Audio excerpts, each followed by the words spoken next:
Saan ka man naroroon, mahal ko.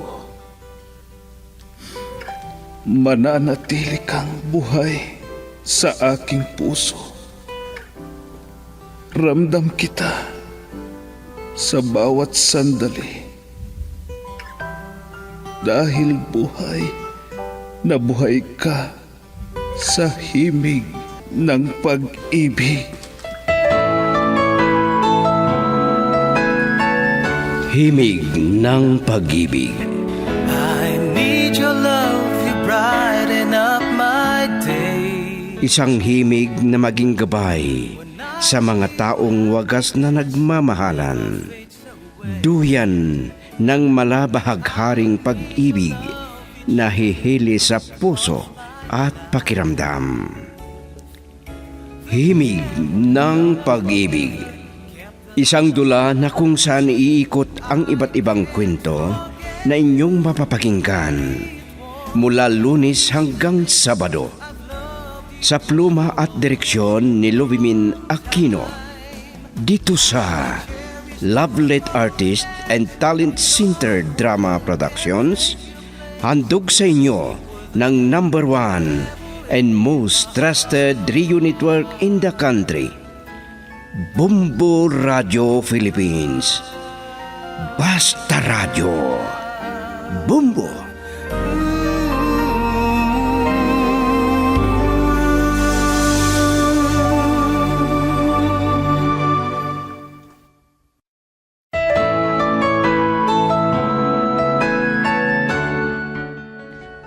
Mula sa Lovelet Artist and Talent Center Drama Productions, handog sa inyo ng #1 and most trusted source of news and information, Bumbo Radio Philippines.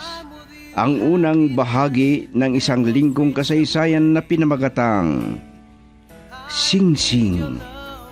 Dito sa ating dula, Himig ng Pag-ibig. Memories shared together kept that love alive. I can't forget you. Paano na ito, Rene? Pinatunayan na ng doktor na buntis ako. Wala naman na problema dahil hindi kita pababayaan. Pero hindi ba tayo magpapakasal bago ako manganak? Mahiling sana ako kung pwede. Ano yan? Mahuli sana ang kasal kung pwede. Kaya huwag kang mag-alala, ha? Pero magagalit si nanay sa akin. Baka isumpa pa niya ako. Ipaliwanag mo sa kanya. Basta, ipangako ko, hindi kita pababayaan. Wala akong magagawa kung hindi ka pa nakahanda. Mahal na mahal kita, Ani. Kung ano ang pangako ko, yun ang gagawin ko. Kaya? Hindi naman ang kasalang patunay na sa pagmamahalan natin o sa pagnunubyo natin. Pero hindi sila maghiwalay. Dahil marami sa mga ikinasal ang naghiwalay at hindi rin nagpakasal. Pero forever naman sila. Hindi bali. Maghintay ako. Pero iba kasi kung kasal tayo. Oh, totoo yan. Pagkatapos mong manganak na lang. Dahil ang gagastusin natin sa kasal ay ihanda na lang natin para sa panganganak mo. Okay? May tiwala ako sa iyo, Rene. Alam mo yan, mahal na mahal kita. Ganon din ako. Walang kahambing pagmamahal ko sa iyo. Kaya kinalulungkot ko kung hindi pa tayo pakakasal bago ka manganganak.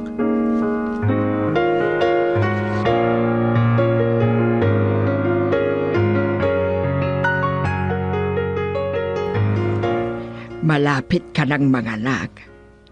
Ilang buwan lang ang palilipasin. Pero wala ba kayong planong magpakasal? Meron, pero pagkapanganak ko na daw.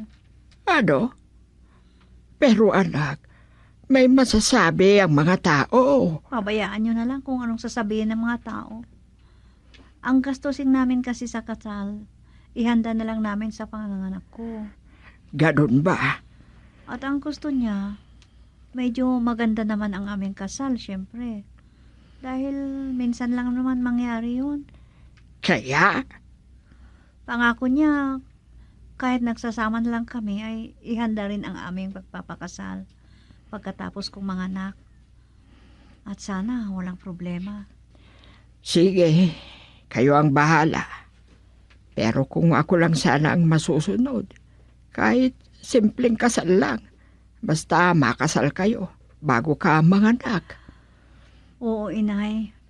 Ganyan din sana ang gawin ko, ang sabihin ko sa kanya. Pero ang sabi ni Rene, priority namin daw ang panganganak ko. Dahil hindi namin alam kung ano ang maging problema namin. Sa bagay, may dahilan. Sige, kayo na ang bahala. Kung ano ang inaasahan ninyo na mabuti para sa inyo. Kaya hintayin na lang ang panganganak mo. Opo, Nay. At isa pa, gawin ninyong sabay ang kasal at binyag sa bata. Bawas gastos. Yan din ang iniisip ko, Nay.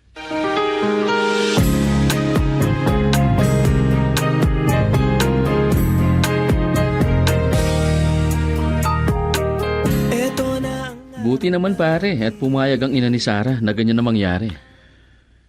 Ipinaliwanag naman na mabuti ang dahilan, pare. Sa bagay, may katuwiran kayo.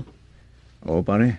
Para mas priority namin ay handa ang panganganak ni Sarah kesa sa kasal namin. Sa bagay, karapatan nyo yan. Pero ang iba, kasal lang nauuna. Oo. Dahil marami ang dahilan na pwedeng talikuran ng lalaki kung buntis na. At ang una sa lahat, nakakahiya. Kung makisama at nabuntis ang babae bago manganak, di ba? Di bali, marami namang ganyan. Oo. Dahil marami ang dahilan na pwedeng talikuran ng lalaki kung buntis na. At ang una sa lahat, nakakahiya kung makisama at nabuntis ang babae bago magpakasal. Di bali, marami ng ganyan pare. Ang importante, nagkakaintindihan kayo at hindi mo tatalikuran si Sarah. Hindi ko naman magagawa yan, pare. Mahal ko si Sarah. Lalo na't may anak na kami na tanda ng aming pagmamahalan. Tama ka pare. Yan ang pinakamabuti. At ipinaliwanag din namin sa inay niya. Alam mo pare, hindi rin maalis sa magulang ang ganyan. Dahil wala silang ibang tinitingnan kundi yung kabutihan ng kanilang mga anak. Di ba? Girl, I need you. I need your love.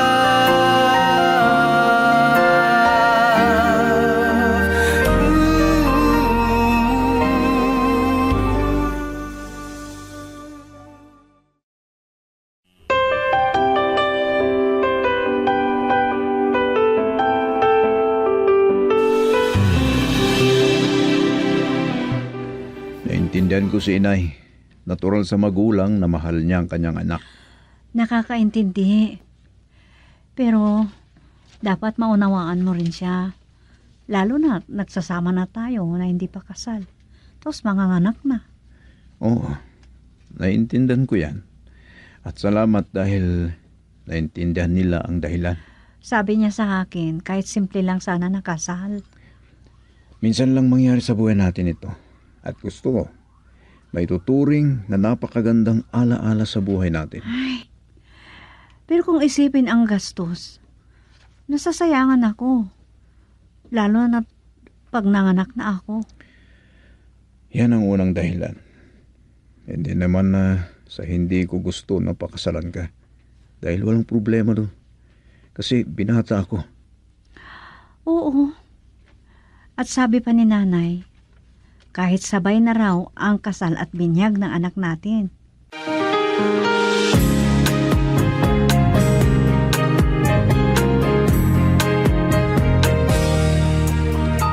Ano naman ang sabi ng nanay mo na hindi pa kayo magpakasal bago ka manganak? Wala. Pero kung pwede raw sana magpakasal kami. Pero pinaliwanag namin ang dahilan. Mabuti naman kung ganon. Kung iba lang na magulang, hindi sila papayag na ganyan. Ay talaga.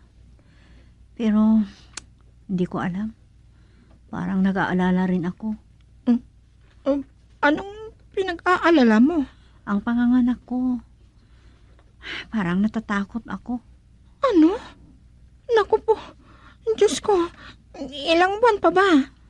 Hindi ko nga alam kung bakit nag-aalala ako ng ganito. Regular din naman ang prenatal check-up ko pero hindi ko maintindihan ang sarili ko. Naku, friend, kalimutan mo na yan. Baka makasama sa'yo at madamay pa yung pinagbubuntis mo. Sige, pipilitin ko. Hindi ko naiisipin yan dahil marami kasi akong naririnig. Mahirap daw mga anak. Ano? Oo, buwis buhay, sabi nila. Oo, may mga nahihirapan na mga anak. At hindi lahat ay ganyan. Mas marami nga namang nanganak na normal. Oo, sana nga ganyan ako. Pero advance na ang teknolohiya at medical system ngayon. At kung mahirapan ka na manganak, may paraan sa pamamagitan ng operasyon. Tama ka. Sige, pabayaan mo na. Pilitin kong kalimutan ang pag-aalala ko. Dahil ayaw kong maapektuhan ang pinagbubuntis ko.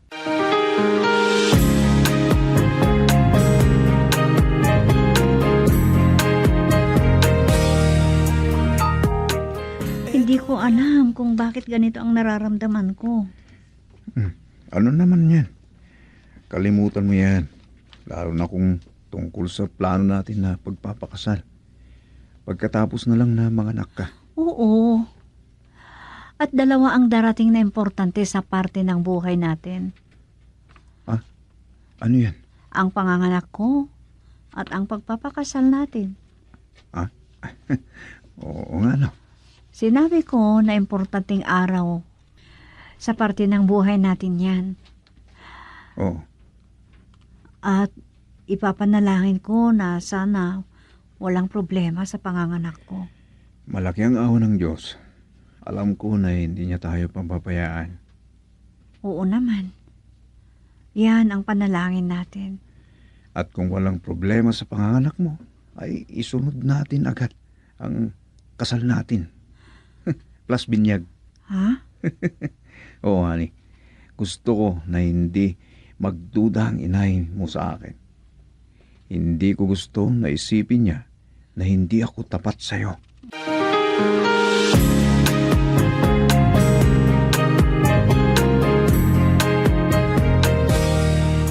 Pards, believe talaga ako sa magiging biyanan mo.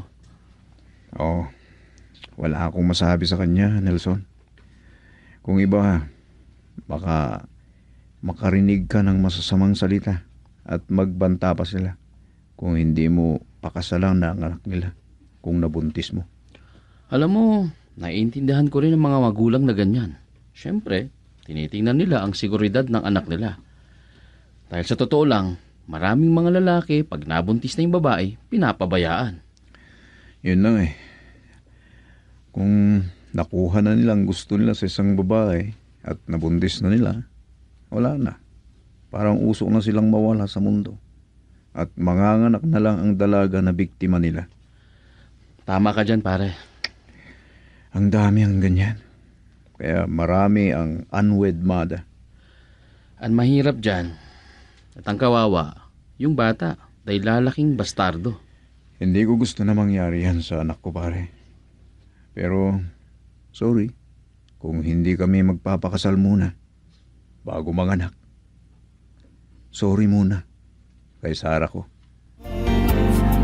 Girl, I need you. I need your love.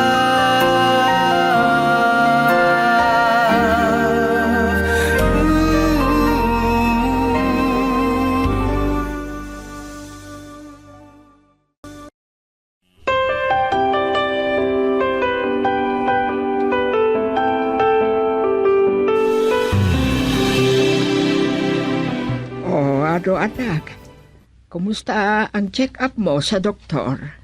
Okay naman, Nay. Healthy daw ang baby. Mabuti kung ganon. Kaya nga, walang dapat ipag-alala.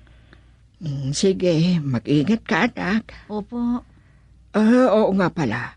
Kompleto na ba ang gamit ng anak ninyo? hindi pa nga. Kulang pa yung nabili ko. Ang gagamitin lang niya sa unang buwan ang nabili ko. Ganon ba? Sige, huwag ka nang bumili. May nagbigay ng damit ng bata. Wala naman daw nang gagamit yon dahil sayang. Kahit gamitin na hanggang sa 1 taon, kumpleto pa. Ha? Ang ibig ninyong sabihin, pinaglumaan? Oo, walang problema at walang masama. Ang isipin mo, makakatipid kayo. At ako nang bahalang maglalaba ng mga damit ng bata. Nay, Ganyan din ang ginagawa ko noon. Alam ko na may ibibili kayo. Pero lumalaki ang sanggol. Di sayang ang ibinili ninyo. Kaya itago na lang ninyo at idagdag sa gastusin ninyo sa pagpapakasal ninyo.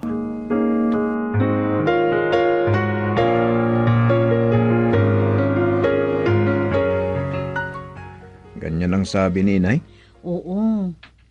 At siguro wala namang masama dun. Tama ang sabi niya. Ang pambili ng kailangan ni baby, idagdag na lang natin sa ipon natin para sa pagpapakasal. Sige, hindi naman yata magiging kawawa ang anak natin. Kung sakali. Hindi. Hindi naman natin hiningi ang mga yun, kundi binigay. Taos-pusong ibinigay. Dahil sayang nga lang kung walang gagamit.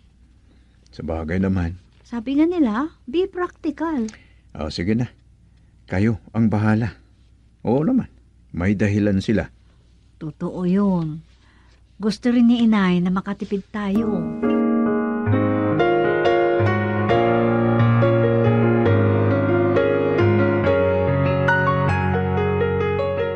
Mabuti naman at hindi nagalit si Balay.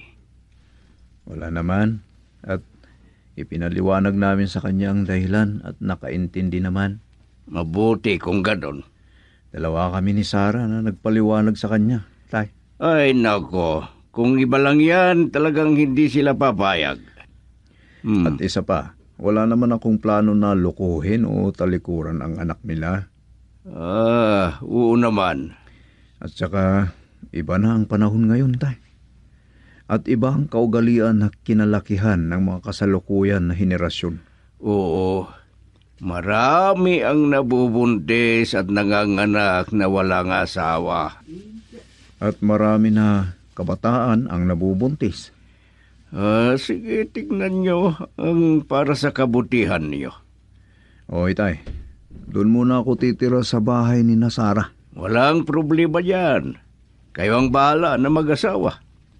Huwag kang mag-alala sa akin. Kahit nag-isa ako dito sa bahay. Dahil malakas pa naman ako. Oo. Alam ko po, tay. Sige po, tay. Baka hinihintay na ako ni Sarah. At hindi niya alam na dumaan ako dito sa bahay.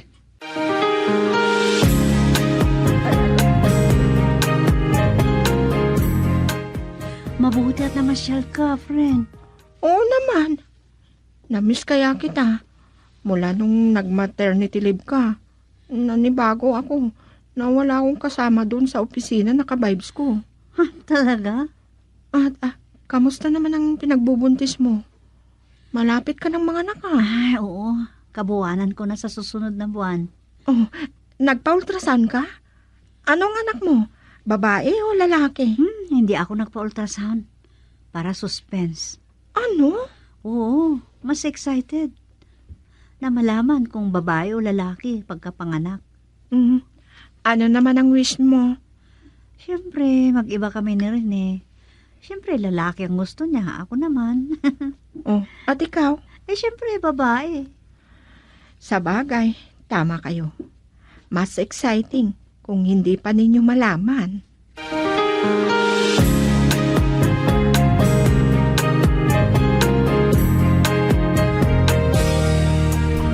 Ano ka mo pare? Sasamahan kitang pumunta sa mall? Oo, pare Nelson. May gusto lang akong bilhin. Oh, talaga lang ha. Bibili ako ng wedding ring namin ni Sarah. Ano? Akala ko ba kung hindi pa kayo magpapakasal? Oo. Pwede na 2 buwan hanggang 3 buwan. Pagkatapos may panganak ang aming anak. Kung walang problema at saka maliit ang gastos namin. Sana nga pare. Unti-unti na naming ang kailangan ng pagpapakasal, Pards. Sana nga. Mag-iipon muna ako, Pards. Wala pare. Mahal ang singsing sa mall. May nakita ko na jewelry store at mura lang ang tinda nila doon. Nang minsan na pumunta ako doon. Sa bagay, depende naman sa bibilhin mo. Gaya ng wedding ring namin ng asawa ko. Maganda, pero mura. Talaga? Tingnan ko nga. Ito. Ito, parts. Oh, ano? Sa tingin mo? Ito. Wow! Maganda nga. Pero mura lang. Kung gusto mo, punta tayo doon. Ayos ah. O sige nga pare. Pero mas maganda kung 2 kayo ni Sarah ang pumunta para makapili siya. Malaki ng tiyan niya. Nahihirapan nang maglakad, pre. Ah, ganun ba? At walang problema sa kanya. Kung anong magustuhan ko, gusto na rin niya. Sa bagay. Kung pwede sana, ay yung medyo mahal ng konti. Dahil lifetime yan eh. Tama pare. At meron namang hindi masyadong mahal at quality. Nakita ko nga. Parang gusto ko na ganyan ang bilhin ko ng wedding ring namin ni Sarah. O, kailan ang plano mo? Sige, doon tayo pumunta sa binilhan ko nito. Marami kayong mapagpipilian doon.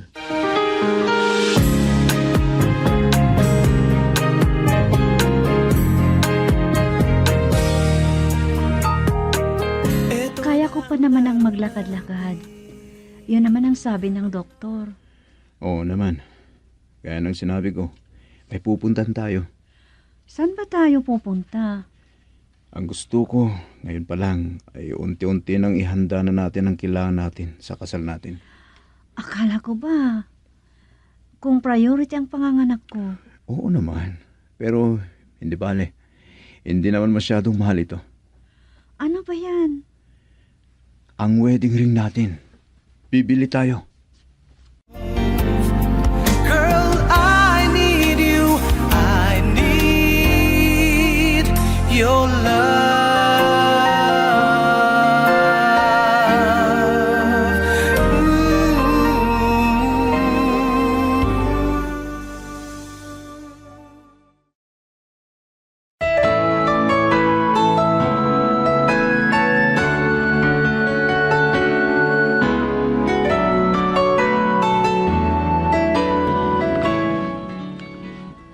Ano pa ang susunod na mangyayari? Mga kaibigan, pakinggan bukas ang karugtong ng isang linggo na kasaysayan na pinamagatang Singsing. Dito sa ating tula, Himig ng Pag-ibig.